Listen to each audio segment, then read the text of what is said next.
सर्वज्ञ श्री चक्रधर स्वामी की। आज आपल्याला परमपूजनीय परमहंत श्री केशराज दादाजी यांनी आपल्या जीवनाची वाटचाल सांगितली। त्यांचं घराणं हे उपदेशी घराणं नाही, परंपरागत आपल्यासारखेच वेगवेगळे देवतेची भक्ती करणारे, पण त्यांच्या मनामध्ये जो प्रश्न निर्माण झाला तो आपल्या मनामध्ये कधीच निर्माण झाला नाही। तर देवता तर 33 कोटी आणि आपल्या देवाऱ्यात तर 2-4च दिसतात, मग बाकीचे गुठा गेला। आणि मग त्यांना जे गुरु भेटले, परमेश्वर संयोग योग सहाय्य हे परमेश्वराच्या कृपेने माया करून देत असते। आपल्या मनामध्ये सत्याची ओढ, सत्य जाणण्याची इच्छा निर्माण झाली की त्या परमेश्वरापर्यंत ते पोचतं आणि मग त्यातून कार्याला सुरुवात होते। आपल्या मनामध्ये तो विषयच येत नाही, आजचा दिवस उद्यावर, उद्याचा दिवस परवावरती, आणि भौतिक जगामध्ये सुख कसे प्राप्त होतील आणि कसे आपल्याला मिळवता येतील जास्तीत जास्त याचाच विचार केल्यामुळं आपल्याला त्याचंच डोक्यात राहतं। परंतु त्यांच्या विचारामध्ये आलं आणि बाबांना त्यांनी काय प्रश्न विचारला स्वतःच्या गुरूंना, का कमीत कमी द्याव सांगा, का म्हणजे जेणेकरून मला मेंटेनन्स करता येईल किंवा मला सांभाळता येतील। आणि मग कमीत कमी म्हणजे 5 अवतार परमेश्वराचे त्या बाबांनी सांगितले। तेव्हा उपदेश घेतला, उपदेश घेतल्यानंतर अभ्यासात तर काही अडचणी कारण सांसारिक जबाबदाऱ्या, आणि त्या जबाबदारीतून नोकरीला लागलं। नोकरीला लागल्यानंतर ज्ञानाचा गंध नसताना त्या बाबांनी जे सांगितलं का 56च्या आत माणूस त्याग करायला तयारच होत नाही। त्यांनी 4 वर्षाचा त्याग केला, म्हणजे 4 वर्षाचे किती पगार, किती सुख याचा त्याग केला याचा विचार करा। जर देव भेटणार असेल तर 4 काय 50 वर्षे बी सोडायची तयारी दिसली पाहिजे। परंतु देव भेटणार आहे हे कळूनही समजूनही बी आपण सोडायला काहीच तयार होत नाही। परंतु त्यांनी 4 वर्ष अगोदरच VRS घेतला। असे बरेचसे साधक आहे, आमच्याकडे आहे। एक कंडक्टर होते, ते कंडक्टर असताना त्यांना धर्मकाळाला लक्षात आलं, त्यांनीसुद्धा 5 वर्ष अगोदरच VRS घेतली का जेणेकरून 55च्या आत मला अनुसरता येईल। ते जाधववाडीला अनुसरलेले आहे। असे बरेच लोक आहे। धर्म कळाला पाहिजे, धर्म समजला पाहिजे, धर्म समजून परमेश्वर प्राप्तीची ओढ निर्माण झाली पाहिजे।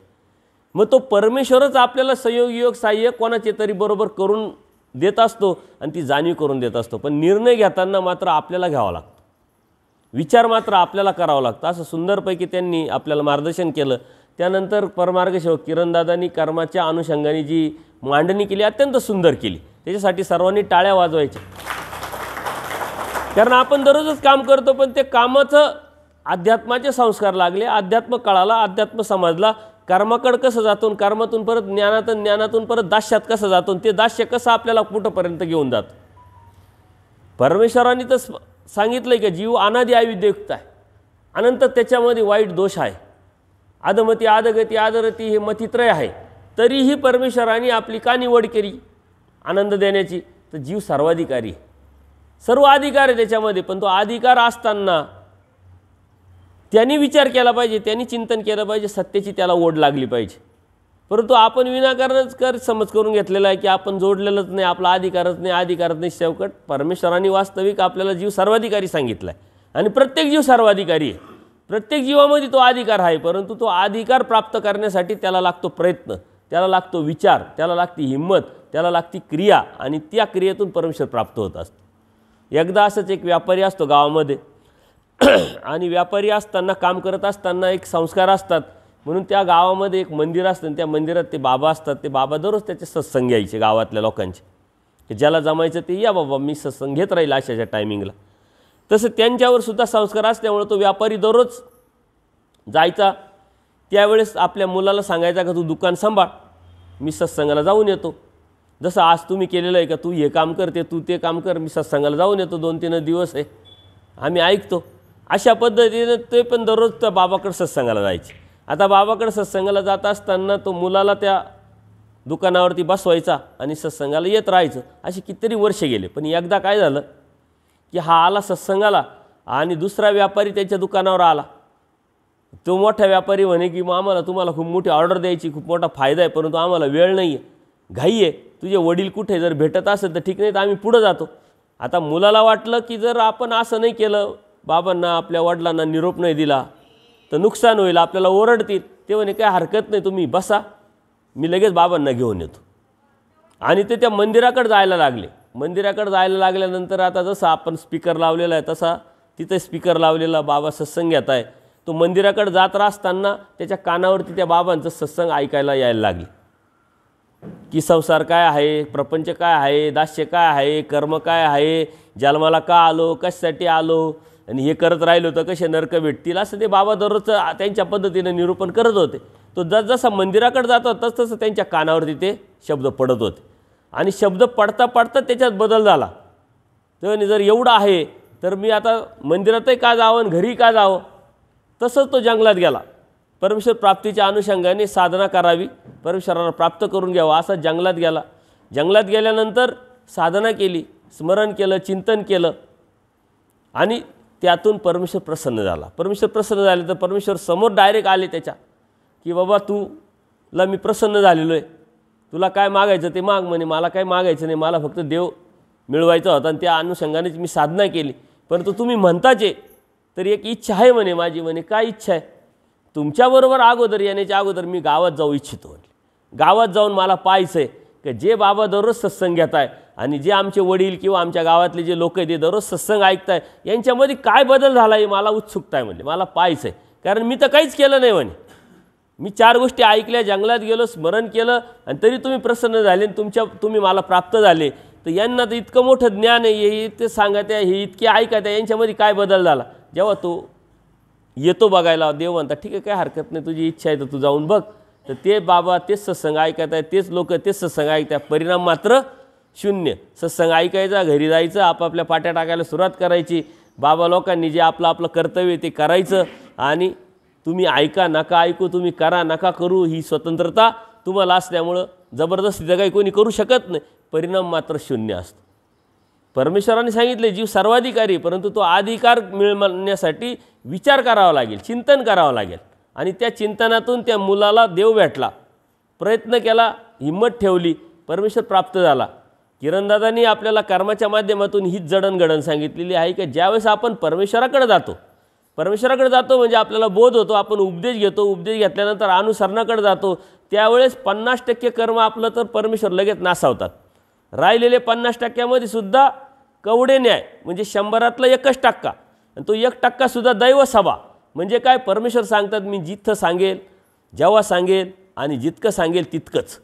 ऋणाच्या दृष्टांतातून कर्ज काढण्यातून जशी 50% कर्ज माफ करून राजा सांगतो आणि राजा मग सांगतो का जिथं देईल तिथं घे, जसं देईल तसं घे आणि जितकं देईल तितकं घे, एवढंच देन तेवढंच देन, असंच देन, उद्याच देन, 4 दिवसांनी दे, असं काही नाही. म्हणजे इतका मोठा फायदा आहे आपल्याला, तरी आपल्याला विचार करावा लागतोय. एवढा मोठा फायदा सांगूनसुद्धा आणि विशेष म्हणजे परमेश्वरांनी सांगितलेलं आहे. तो काय कोणी आयऱ्यागैऱ्याने एखाद्या व्यक्तीनं आपल्या नातेवाईकांनी आपण सांगितलं असतं तर आपण विश्वास ठेवत नाही सहजासहजी. परमेश्वरांनी स्वतः अवतार घेऊन आपल्याला हे तत्त्वज्ञान सांगितलं आहे, तरी आपल्याला विश्वास पटत नाही का, तर आपण आपल्या डोक्याला ताणच देत नाही, आपण विचारच करत नाही. उपदेश घ्यायलासुद्धा प्रश्न, अनुसरणाचे संकल्प सोडायलासुद्धा प्रश्न, अडचणी, अनेक प्रॉब्लेम्स. याचा अर्थ काय की आपण अधिकारी आहे परंतु आपण विचार करत नाही. मग परमेश्वरांनी अधिकार सांगितला आहे तर मग प्रत्येकाला देव भेटणार आहे का. परमेश्वरांनी काही सांगितलं आहे की प्रत्येकाला देव तर भेटणार आहे. प्रत्येकाला देव मिळवण्यासाठीच मी सृष्टी निर्माण केलेली आहे. प्रत्येकाला मी प्राप्त व्हावे म्हणूनच मी अवतार घेतला आहे. प्रत्येकालाच ज्ञान दिलं, प्रत्येकालाच बोध दिलेलं, प्रत्येकाला योग्यता प्राप्त करून दिलेली आहे.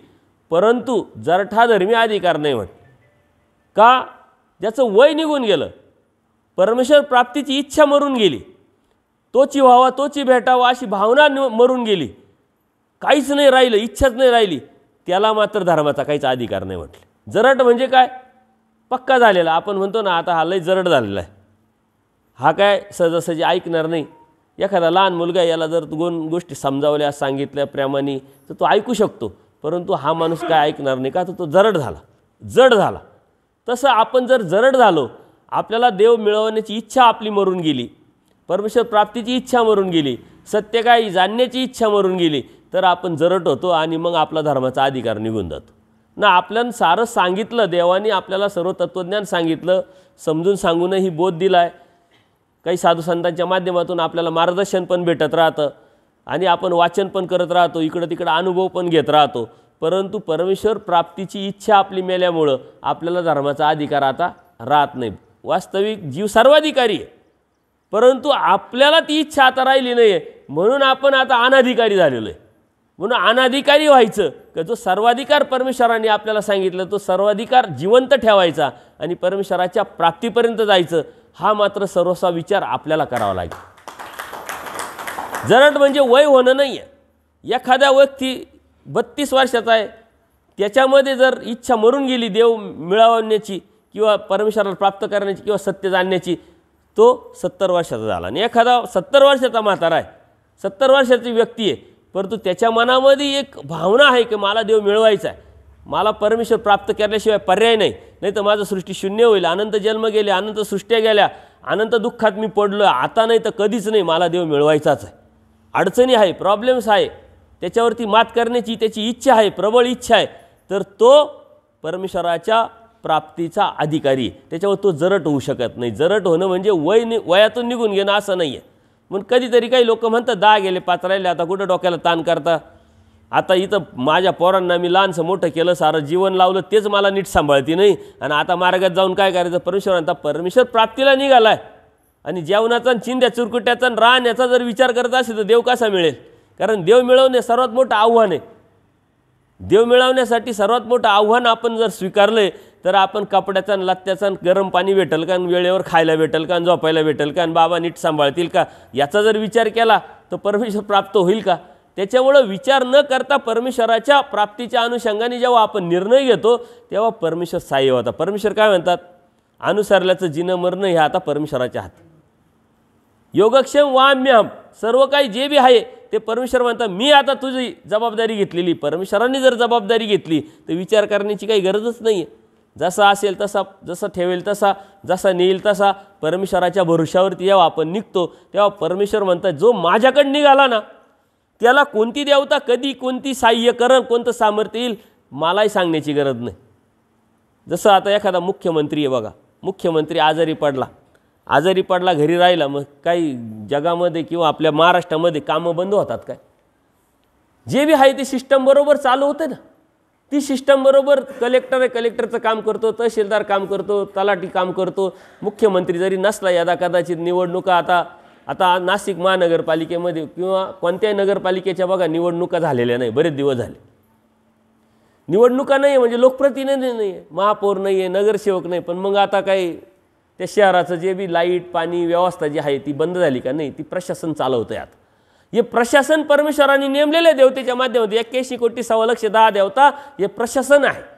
आता लोकप्रतिनिधी जरी नसले तरी प्रशासन जर सर्व सोयी देतं आहे तर परमेश्वरांनी सुद्धा ही सृष्टी निर्माण करून आपल्याला हे सारं दिलेलं आहे. आपण नाही मिळवलं तर काही चालणार नाही का, असं काहीच नाही. आपल्या वाचून कोणाचं काहीच होत नाही, परंतु आपल्याला भ्रम झालेला आहे म्हणून आपल्याला वाटतं यांचं काय तसं काय होतं का ते होतं का. म्हणून जरठाधर्मी अधिकार नाही. आपल्याला परमेश्वर प्राप्तीची जी आस आहे, जी वासना आहे ती शेवटपर्यंत सुटली नाही पाहिजे. मृत्यूशेवरती परमेश्वर म्हणतात मृत्यूशेवरती पडलाय आणि आता तुची व्हावं, तुची भेटावं, पश्चाताप केला, दुःख केलं तरी परमेश्वर म्हणतात मरणाच्या अगोदर हा माझा झाला, आता मरणाच्या नंतर हा दुसरीकडे कसा जाईल. मृत्यूशेवरती पडल्यानंतर सुद्धा इच्छा जरी केली तरीही परमेश्वर प्राप्त होतो. दशीची दरी पुरले, 2च घड्या पुरेती. शेवटच्या मिनिटाला आता आपल्याला नाही करता आलं, मृत्यूशेवरती पडला, आपलं काही खरं नाही आता, त्यावेळेस जरी तुम्हाला पश्चाताप झाला ना 48 मिनिट म्हणजे 2 घड्या 24 मिनिटाची एक घडी जर परमेश्वराच्या प्राप्तीच्या अनुषंगाने वासना केली, दुःख केलं, प्रार्थना केली, पश्चाताप केला, तेच प्रायश्चित्त परमेश्वर स्वीकारून परमेश्वर प्राप्तीला नेत असतात. परंतु आपण ही वेळ पकडायसाठी आपल्याला वाटतं मग तर खूप सोपं सांगितलं बाबा तुम्ही, मौज मजा करा, टेन्शन नका, लग्नाला जा, दहाव्याला जा, खा प्या, आजचीर वा आत्याचीर काय जे आहे ते सर्व मौज मजा करा, शेवट एकदा पडलं का मग दुःख करायचं आणि लगेच देवाला प्राप्त होणार. परंतु तो क्षण पकडायला तुम्हाला आयुष्य द्यावं लागेल. ज्याची सवय लावली तीच सवय लागलेली असल्यामुळे शेवटच्या क्षणाला तेच मनात येणार आहे ना, तीच आठवण येणार आहे ना. त्याच्यामुळं परमेश्वराला चिंतन आयुष्यभर जर तुम्ही केलं, तोची व्हावा तोची भेट याचं दुःख केलं, चतुर्विध दुःखातून जर तळमळी जन्माला धाडलं तर मग शेवटचा क्षण तुम्हाला पकडता येईल. आणि जर तो तळमळीत धाडीत असेल, दुःख करत असेल, त्याला जाणीव असेल, तर तो शेवटच्या क्षणाची कायला वाट पाहिल. एक साधू असतो, त्या साधूला त्याचे शिष्य जो आहे तो विचारतो, बाबा म्हणे दररोजचं मंदिरात येणं, दररोजचं देवपूजा करणं, देवाचं स्मरण करणं, दररोजचं उपार दाखवणं हे काय माझ्याने होत नाही, मला वेळच नाही म्हटलं. म्हणे भक्ती करण्याची वेळ सांगा म्हणे, मला एक टायमिंग द्या का त्या टायमिंगला मी जर केलं तर मला देव मिळेल. म्हणे काय सोपं आहे, मी सांगतो म्हणे, मरणाच्या आदल्या दिवशी तू भक्ती केली ना तरी तुला देव भेटेल. त्याला तर बरं वाटलं, तो म्हणजे भारी काम आहे, मरणाच्या अगोदर देव करायची, भक्ती करायची आणि परमेश्वर प्राप्त करायचा. तो खुशीत घरी गेला. घरी गेल्यानंतर मग विचार करायला लागला, त्याला पण मरण कधी येणार आहे काय माहिती. मरण जर आपल्याला माहिती झालं तर आदल्या दिवशी करू, पण मरण कधी येईल हे आपल्याला माहीत नाही आहे. तो परत बाबाकडे आला म्हणे, ओ बाबा तुम्ही काय हुशारी केली म्हणे, मरणाच्या अगोदर आता मरण कधी येणार एकच काय कळणार म्हणे. अरे म्हणे बाळा, उद्या मला मरण येणार आहे असं चिंतन करीत राह, तेव्हा तू दररोज दिवशी भक्ती करत राहशील.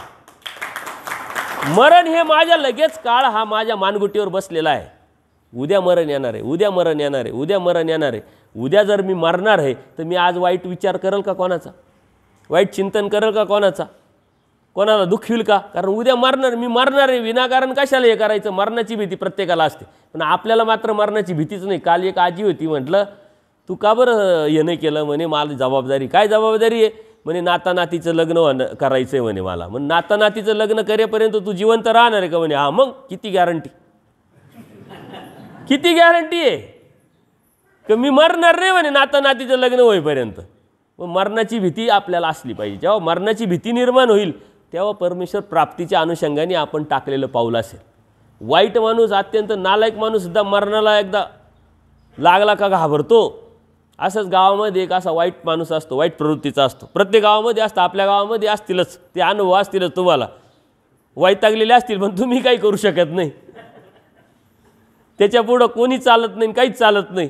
असे वाईट प्रवृत्तीचे लोक असतात. असंच एका गावामध्ये एक वाईट प्रवृत्तीचा माणूस होतो. व्यसन करायचा, याला शिवाय दे, त्याच्याशी भांडण कर, याला दुःख दे, याचं दररोजचं चालू व्हायचं. सारं गाव वैतागलं पण करू शकत नाही, नाविलाज. त्या गावामध्ये असेच एक साधू असतात. म्हणले आपण आता बाबांकडे जाऊ. आपली मानसिकता काय राहते, बाबा म्हटल्यानंतर त्या बाबाला काहीतरी येत असावं. बाबा लोकांना काही येत नाही. बाबा लोकांना एकच येतं का देव कसा मिळवावा, आणि तो बी त्या रस्त्यावर असेल तर ठीक, नाही तर मग मला काहीतरी येतं असं दाखवायला त्यांनी सुरुवात केली की तो देवही त्याच्यापासून जातो आणि धर्मही त्याच्यापासून जातो. त्याच्यामुळं त्या गावाला असं वाटलं की बाबांवरती विश्वास आहे, बाबा चांगले आहे, बाबांना काहीतरी येत असावं आणि बाबाच काहीतरी आयडिया देतील म्हणे आपल्याला. मग सारं गाव येतं, पंचायत गावापुढं गाव आलं. बाबांना सांगितलं की बाबा ही लई मोठी अडचण आहे म्हणे, ही आमच्याच्या बाहेरच्या डोक्याच्या बाहेरची गोष्ट आहे म्हणे, ही आता तुम्हीच हँडल करा म्हणे. वैताग झाला म्हणे. शिव्या, भांडणं, दररोज वाद, दररोज कटकट. समजून सांगून पाहिलं, मारून पाहिलं, झोडून पाहिलं, सारं करून पाहिलं म्हणे, पण काहीच उपयोग होत नाही म्हणे. हा त्रास आता वाढत चालला म्हणे. आता बाबा म्हणे तुम्हालाच जर साऱ्या गावाला जर जो माणूस आकाळला नाही त्याला मी कसं आकळू म्हणे. हे अवघड कठीण गोष्ट आणली म्हणे आमच्याकडं, पण काही हरकत नाही. आता तुम्ही ज्या विश्वासाने माझ्यावर आले, मी प्रयोग करून पाहतो, काहीतरी डोकं लावील म्हणे, तुम्ही जा म्हणे. आता बाबाची झोप मोडली. बाबा म्हणते करायचं काय आता, साऱ्या गावाने जबाबदारी आपल्यावर तर टाकली, आता करायचं काय म्हणे. बाबा झोपले. सकाळी उठले, विचार करता करता सकाळी उठल्यानंतर आंघोळ पांघोळ केली, देवपूजा केली आणि लगेच त्या माणसाच्या घरी. आता तो माणसाच्या घरी कोणी जातच नव्हतं. तो ज्या रस्त्याने जायचा, लोक रस्ते ओलांडून घ्यायचे, रस्ते मोडून घ्यायचे, का कोण डोक्याला ताण, बिन औषधाची खरूज कुठं विकत घ्यायची, त्याच्यापेक्षा जाणंच नको वाटेला. परंतु बाबांनी धाडस केलं आणि घरी गेले. आता त्याला आश्चर्य वाटलं का चांगले माणसं माझ्या घरी येते नाही, साधू संत येते नाही, साधू संत मला घाबरता, आणि हा बाबा आपल्या घरी कसं काय आला. याची सकाळची वेळ कोणती होती, आंघोळ पांघोळ केली, लगेच आता अड्ड्यावर जायचं, दारू प्यायचं, म्हणजे दररोजचा दिवस धिंगाणा करायचा तो करायचा. त्याची ती वेळ आणि बाबा जायची वेळ एकच झाली. बाबाही घाबरत घाबरत गेले. टेन्शन, रिस्क नको घ्यायला, डोक्याला ताण. कारण याची कारणं मी भरपूर ऐकेल ते बाबांनीसुद्धा, लोकांनी सांगितलं म्हणे. वरून बाबांना लोकांनी सांगितलं तर सांगितलं, पण वरून बाबा म्हणे जे करायचं ते जपून करा बरं का, नाही तर तुम्हालाही त्रास होईल. कारण लोकांना माहीत होतं. बाबा घरी गेले. म्हणे काही नाही बाबा, मी तुझ्याकडं आलो आहे आणि तुला एक निरोप द्यायचा आहे म्हणे. तो निरोप देतो आणि मी लगेच जातो, कारण मला बी वेळ नाही म्हणे. म्हणजे काय निरोप आहे, त्याला उत्सुकता वाटली की मला कोण निरोप देणार, तो बी साधूकडून. म्हणे मी रात्री झोपलो, आपल्या गावातली जी देवता आहे ना म्हणले, ती स्वप्नात आली आणि त्या स्वप्नात आल्यानंतर त्या देवतेने मला काय सांगितलं का अशी अशी व्यक्ती आहे 10 दिवसानंतर 10 वाजता मरणार आहे म्हणे, हे ती त्याला तू जाऊन सांग म्हणे. आता मला देवाचा निरोप आल्यामुळं आदेश आल्यामुळं मला नाविलाज झाला आणि ते मी सांगायला तुम्हाला आलेलो आहे. तुम्ही 10 दिवसानंतर 10 वाजता मरणार आहे म्हणे, बघा काळजी घ्या, काय करायचं करा, मी चाललो म्हणे माझ्या घरी. आता ते आले इकडं. आता मरणाची भीती कोणाला नाही आहे, याची मस्तीच जिरली.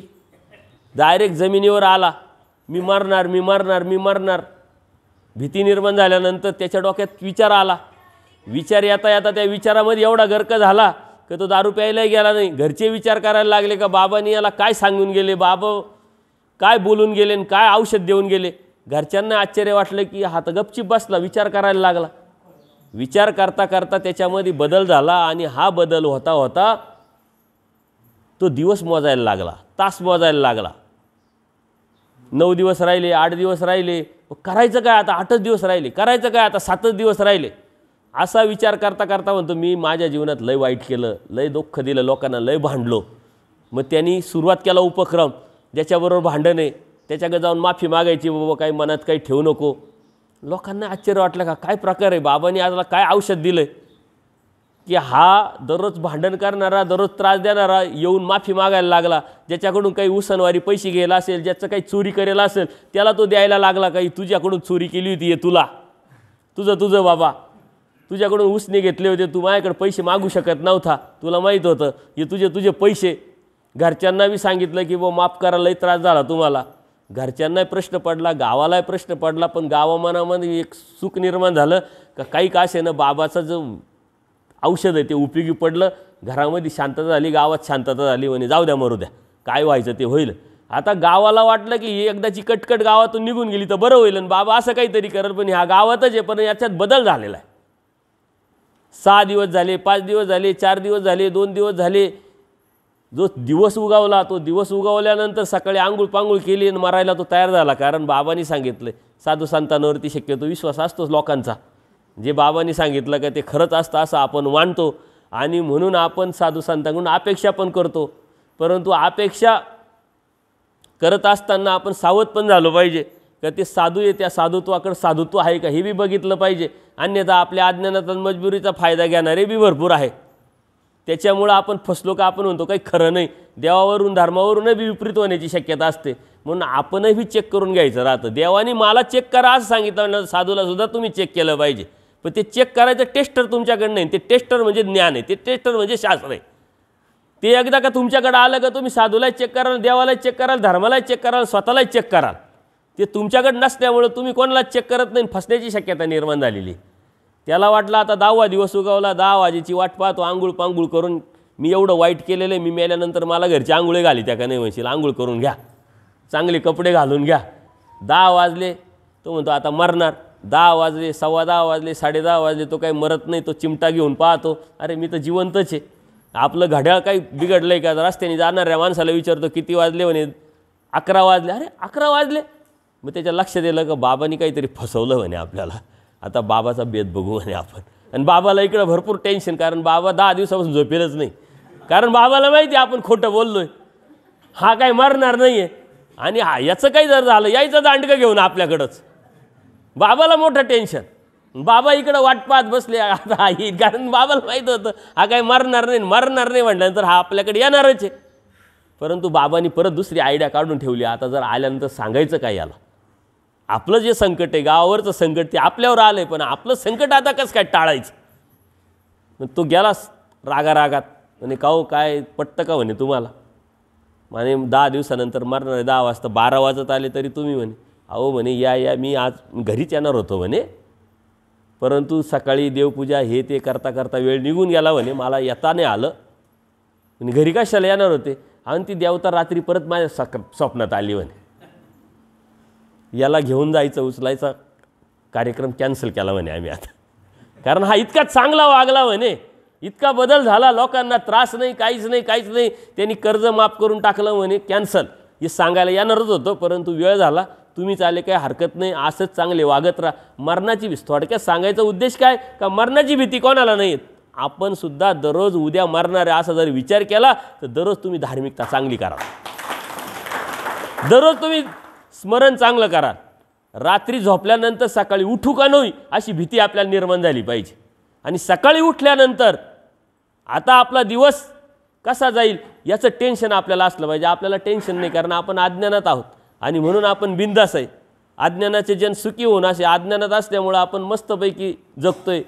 परंतु परमेश्वराने आपल्याला सांगितलं आहे जीव सर्वाधिकारी आहे, परंतु कोणाकोणाला अधिकार नाही, जड धर्म अधिकार नाही. जे जड झालेले, ज्याला परमेश्वर प्राप्तीची इच्छा राहिलेली नाही, वासना राहिलेली नाही, सत्य जाणून घेण्याची इच्छा राहिलेली नाही, उपदेश घेण्याची इच्छा नाही, संकल्प सोडण्याची इच्छा नाही, अनुसरण करण्याची इच्छा नाही, त्याग करण्याची इच्छा नाही, तो जरड झालेला आहे. त्याला धर्माचा अधिकार नाही. म्हणून धर्माचा अधिकार आपल्याला आहे का नाही आपण चिमटे घेऊन पाहिले पाहिजे. ती संवेदना आपल्यामध्ये आहे का नाही ही आपण घेतलं पाहिजे. इच्छा असली पाहिजे. सत्य काय हे समजलंय, कळालंय, तरी स्वीकारण्याची ताकद आपल्यात नाही राहिली, याचा आपण जरड झालेलं आहे. म्हणून धर्माचा अधिकार कोणाला नाही हे परमेश्वराने सांगितलं. आंधळा, मुका, बायरा याला धर्माचा अधिकार नाही. म्हणजे आता आंधळा मुका म्हणजे कोण? खरोखर आंधळा नाही म्हटले. डोळे आहे पण दिसत नाही, कान आहे पण ऐकायला येत नाही, हृदय आहे पण समजत नाही, डोकं आहे पण कळत नाही, तो आंधळा, मुका, बायरा, पिसा जो आहे ना त्यालाही धर्माचा अधिकार नाही. आपल्याला सारं कळतंय, सारं समजतंय, सारं लक्षात येतंय, तरी पण आपण स्वीकारायला तयार नाही. धर्माचा अधिकार कसा प्राप्त होईल? कर्म झाडाला धर्माचा अधिकार नाही म्हणले, भक्ती झाडाला धर्माचा अधिकार नाही. किरणने सांगितलं कर्मजड, मी चांगला वागतोय, चांगला बोलतोय, कोणाला काही दुःख होत नाही, त्रास देत नाही, मला कशाला धार्मिकता करायची गरज? मला का परमेश्वर प्राप्त होणार नाही? कर्मजड, त्याच्या डोक्यात ते घुसलं ना. ते घुसल्यामुळं कर्मजडाला धर्माचा अधिकार नाही. का अधिकार नाही? तर त्याला चालच तयार होणार नाही. तो कळत न कळत त्याच्याकडून जी क्रिया घडणार आहे ती क्रिया परमेश्वराच्या लेखी लागणार आहे. त्या लेखीतून परमेश्वराला त्याला बोध देण्याची पात्रता तयार होणार त्या जीवामध्ये. ती पात्रता त्याने निर्माण होत नाही. आणि म्हणून कर्मजडाला धर्माचा अधिकार नाही. भक्ती जड, धर्माचा अधिकार नाही. सकाळी उठल्यानंतर काही लोक तुमच्याकडे असतील गावामध्ये, साऱ्या मंदिरांची सकाळी एकदा 7ला निघाले का ह्या मंदिरात जाय, त्या मंदिरात जाय, त्या मंदिरात जाय, 2 तास मंदिराचीच पूजा करत राहतो आणि दिवसभर आटाळ्या कुटाळ्या करतो. याला शिवाय देतो, याला बोलतो, याला नाव देतो, याचे पैसे लुटतो, याला खोटं बोलतो, त्याचा भामटेपणा करतो. हे 2 तास त्यांनी मंदिरांमध्ये घालवले, काय उपयोगाचे आहे का? आपण सुद्धा दैवराटीत आहोत.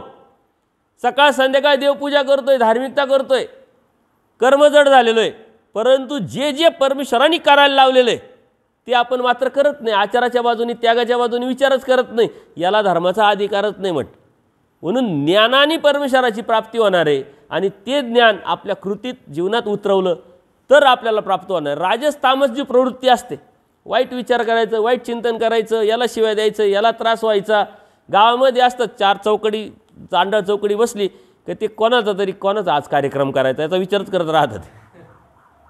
आता मी बी खेड्यातला, एकदा काय झालं मला ते आठवलं आता म्हणून मी सांगतो.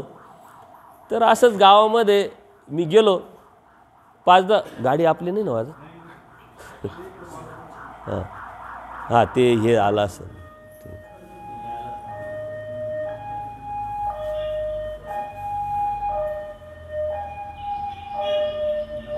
ॲम्ब्युलन्स आहे का?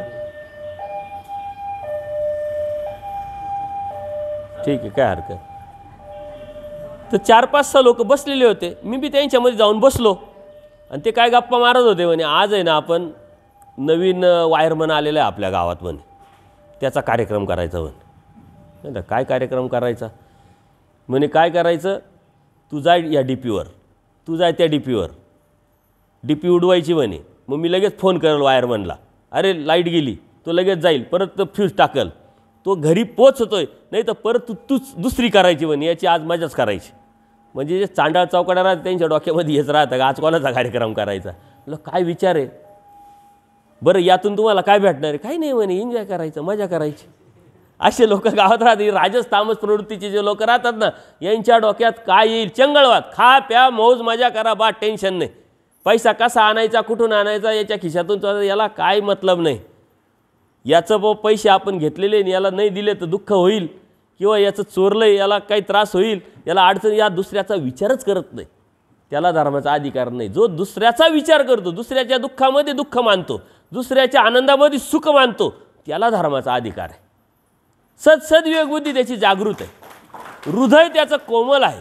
जो दुसऱ्याचा विचार करतो, माझ्यापासून दुसऱ्याला त्रास तर नको, माझ्यापासून दुसऱ्याला काही मन तर नाही दुखत आहे, माझ्यापासून याला काही प्रॉब्लेम तर नाही येते, अडचण नाही येते. नुसती गाडी लावताना सुद्धा बाबा मी गाडी रस्त्यावर लावली आहे तर येणार जाणारा काही त्रास तर नाही होणार, असा साधारण विचार करणारा माणूस जो आहे ना त्याला धर्माचा अधिकार आहे. काल मी तुम्हाला सांगितलं का ज्याच्या घरामध्ये जो दुसऱ्याचा विचार करतोय त्याला वास्तुशांतीची गरज नाही आणि काही वास्तुशास्त्रही पाहण्याची गरज नाही. आणि जो वास्तुशास्त्र करतो, ज्योतिषशास्त्र पाहतो, सारं करतो, परंतु विचार त्याचे चांगले नाही आहे तर त्या घरामध्ये सुख त्याला लाभल का, शांतता लाभल का, स्वस्थता लाभल का? नाही. तुमचे विचार कसे, म्हणजे राजस तामसा धर्मी अधिकार नाही म्हटले. मग धर्माचा अधिकार कोणाला आहे? सत्वस्थिता. चांगला विचार करल, चांगलं चिंतन करल, दुसऱ्याचा विचार करून दुसऱ्याला मदत करल, दुसऱ्याला मदत करून याला परमेश्वर कसा भेटेल याची तळमळ ठेवल, याची इच्छा व्यक्त करील, याची वासना निर्माण करील, त्याला धर्माचा अधिकार. सत्वस्थिता, सात्विकतेच्या बाजूने ज्याची वाटचाल चालू होऊन जाते त्याला धर्माचा अधिकार आहे. म्हणून जीव तर सर्वाधिकारी परमेश्वरांनी सांगितलेला आहे आणि आपल्याला सर्वाधिकार देऊनसुद्धा मग आपल्याला धर्माचा अधिकार आहे की नाही याच्या अटी शर्ती परमेश्वरांतल्या कोणाकोणाला धर्माचा अधिकार नाही याचं चिंतन करून यावरती आपण मात केली पाहिजे आणि धार्मिकता आपण स्वीकारली पाहिजे. आपण सर्व जाणते आहात, बाबांनी बी आपला अनुभव सांगितला, त्यांना बी अडचणी आल्याच असतील, परंतु अडचणी येऊनसुद्धा त्याच्यावरती मात करून ते म्हटले आम्हाला काही अडचणी आल्या नाही, कारण घरामध्ये दादागिरी त्यांचीच होती आणि पहिली दादागिरी तुमचीच असायची, पण आता दादागिरी कमी झाली, नको रीच डोक्याला ताण. आता मी नाशिकवरून आलो, एक आजी आहे आपल्या धर्माच्याच, तिला सांगत राहतो की काय राहिलं तुझं आहे, तर तिला तिच्या नाताने असं ढकललं तरी पडली, लगेच हात मोडला. आता दुसऱ्या नाताने मग तिला दवाखान्यात नेलं, दवाखाना कर, हे कर, ते कर. आपोआप वय वाढलं, शारीरिक क्षमता वाढली, आपला अधिकार दुसऱ्या पिढीकडे जातो, हे रुटीन आहे. ज्या घरामध्ये आपण आपले फोटो लावले ना ते फोटो आता आपले पोरं काढतील, नाही पोरांनी काढतील नातू काढतील, नातू काय कर त्याच्या आईबापाचं लावेल ना. आपण आपल्या आईबापाचे फोटो लावलेले बघा घरामध्ये, आहे की नाही अजून, पण ते कुठपर्यंत, जोपर्यंत आपण आहे तोपर्यंत. आपण गेलो का मग आपले फोटो आपले पोरं लावतील, ते कुठपर्यंत आहे, जोपर्यंत आपण आहे तोपर्यंत. आपण गेलो का मग आपला नातू काय करेल, त्याच्या बापाचे फोटो लावेल ना, म्हणजे आपल्या पोराचे. आपला फोटो घरात सुद्धा कायमचा राहत नाही आहे, तेव्हा ह्या ज्या गोष्टी ह्या कायमच्या कशा राहतील. आपलं नाव सातबाऱ्यावर कवर राहील, जोपर्यंत जिवंत आहे तोपर्यंत. मेलो का लगेच वारसदाराचे नाव लागते. तुम्हाला कालच मी आयडिया दिली, घरी जाऊन सांगा बा मी काहीच काम करणार नाही. अजून एक आयडिया देतो, घरी जा आणि सांगा का जरा अडचणी आहे, मी आजपर्यंत लय काम केलं, धार्मिकताच केली नाही, कधी पंगत दिली नाही, काही धार्मिकता केली नाही, मंदिराला पैसे दिले नाही, 1 एकर आहे ना विकायचे, ते पैसे आहे ना मला धर्माला लावायचे. तुमचे पोरं लावून देतील, तुझं डोकं फिरलं का म्हणशील. म्हाताऱ्याला सांगते तू वावरात तर पाय दे, मग पाहतो तुझ्याकडे. जमीन आपण कमावलेली आहे, कष्टाने आपण घेतलेली आहे, परंतु आता ती वारसदारांची झालेली आहे. वारसदारांचं जर सारं झालं आहे तर आपलं जीवन जेवढं आहे तोपर्यंत तर देवाला लावा, तिथं पदरात पाडा. त्याच्यामुळं आपल्या हातात काहीच राहिलेलं नाही आहे आणि उद्या आपण मरणार आहे हा विचार जर चिंतन केलं तरच आपण परमेश्वराची प्राप्ती करण्यासाठी जिवंत राहू. ती जिवंतपणा, परमेश्वराची प्राप्ती आपल्याला होईल का नाही, जोपर्यंत शंका आहे तोपर्यंत तुमच्यात जिवंतपणा आहे. ती मेली का तुम्ही जिवंतपणीच मेलेले राहतात, शरीर फक्त सोडायचं बाकी राहत. त्याच्यामुळं परमेश्वर प्राप्तीच्या अनुषंगानेच करा. संध्याकाळी आपण बरोबर दररोजच्या टायमिंग, आज गोकुळाष्टमी आहे, गोकुळाष्टमीच्या अनुषंगाने आपण वेगळा थोडासा विषय तुमच्यापर्यंत आणण्याचं चिंतन करण्याचा आपण प्रयत्न करणार आहोत. परमेश्वर अवतार का घेतात, कशासाठी घेतात, तर तुम्ही तर येणारच आहात, परंतु इतरांनाही सांगा. आणि वेळेत संध्याकाळी पण आपलं शेवटचं सत्र आज घेऊ. उद्या मात्र समाप्ती आहे, त्या समाप्तीमध्ये तुम्ही तुमचे विचार, तुमच्या प्रतिक्रिया मांडायच्या, कोणाला संकल्प सोडायचे असेल, कोणाला उपदेश घ्यायचा असेल, त्यावरतीच सर्व चिंतन होणार आहे. याची आपण सर्वांनी नोंद घ्यायची. कोणाला काही प्रश्न असेल तर विचारा, काही प्रश्न नाही आहे. सर्वज्ञ श्री चक्रधर स्वामी की दंडवत हो.